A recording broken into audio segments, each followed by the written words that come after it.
তোমাদের ডিম দেয় তো?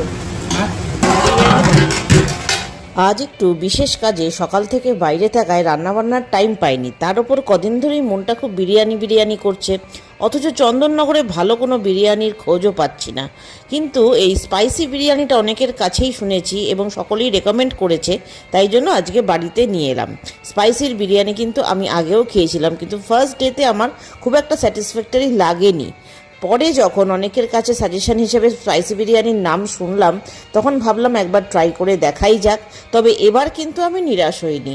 মাটনের কোয়ালিটি তোমরা দেখতেই পাচ্ছ। যারা চন্দননগরের আশেপাশে আছো, যারা টেস্ট করেছো, কমেন্ট সেকশনে জানাও আমায়। আমি জাস্ট মুখে দিয়ে ছিটকে গেছিলাম, এত অসাম লেগেছে আমার। নিশ্চয়ই কুক চেঞ্জ হয়েছে বা কিছু একটা, আমি জানি না, বাট এখন টেস্ট টু গুড, দারুণ লাগলো।